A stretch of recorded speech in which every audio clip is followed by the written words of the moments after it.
കഴിഞ്ഞ ദിവസം രാത്രിത്തെ കണ്ണുവേദന ഇന്ന് ഇങ്ങനെ ആവുമെന്ന് ഞാൻ ഒട്ടും വിചാരിച്ചില്ല. ഹലോ ഫ്രണ്ട്സ്, എല്ലാവർക്കും ഗുഡ് മോർണിംഗ്. എല്ലാവർക്കും സുഖമാണെന്ന് വിശ്വസിക്കണം. ഇത് day 49 of rebuilding my life. റൂമിലെ കുറച്ച് പൊടി കാരണമാണ് കണ്ണ് ഇൻഫെക്ഷൻ ആയത്. സോ ഇന്ന് ലീവ് പറഞ്ഞു. റൂമിൽ ഇരുന്നാൽ കൂടും എന്നുള്ളത് കൊണ്ട് വണ്ടി എടുത്ത് ഞാൻ എറണാകുളം പോകാമെന്ന് കരുതി. ഒരു അരമണിക്കൂർ കഴിഞ്ഞപ്പോൾ തന്നെ കണ്ണൊക്കെ ഓക്കെ ആയി. പകുതി എത്തിയപ്പോൾ 2 പപ്സ് മേടിച്ച് കഴിച്ച് യാത്ര തുടങ്ങി. അങ്ങനെ വൈക്കം വഴി നമ്മൾ എറണാകുളം എത്തി. അവിടെ നിന്ന് ഫെറി കയറി നേരെ നമ്മുടെ പഴയ ഹോട്ടലിലേക്ക്. എല്ലാരെയും കണ്ട് സംസാരിച്ച് തിരിച്ചു പറഞ്ഞ വഴിക്ക് ഞാനും ഫ്രണ്ടും കൂടെ ഒരു അവക്കാഡോ ഷേക്ക് കുടിച്ച് അവിടെ നിന്ന് ഇറങ്ങി. കുറച്ചു നേരം ഫ്രണ്ട്സിന്റെ റൂമിൽ റെസ്റ്റും എടുത്ത് ഫോണും ചാർജ് ചെയ്ത് ഞാൻ തിരുവല്ലയ്ക്ക് തിരിച്ചു. പോണ വഴിക്ക് കുറച്ച് റംബൂട്ടാൻ വിൽക്കാൻ വെച്ചിരിക്കുന്നത് കണ്ട് 1 കിലോ 160 രൂപ.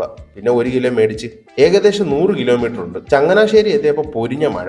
പിന്നെ നിർത്തിയാണ് വന്നത്. വർണ്ണ വഴിക്ക് മരുന്ന് മേടിക്കാനുണ്ടായിരുന്നു. ഒരു വിധത്തിൽ റൂം എത്തി കുളിച്ച് കുറച്ച് റംബൂട്ടാനും എടുത്ത് കഴിച്ച് തുമ്മല് മാറാനുള്ള നോസ്ട്രോപ്പ് ഒഴിച്ച് ഞാൻ കിടക്കാൻ പോണ്. അപ്പോൾ സീ യു നെക്സ്റ്റ് ഡേ.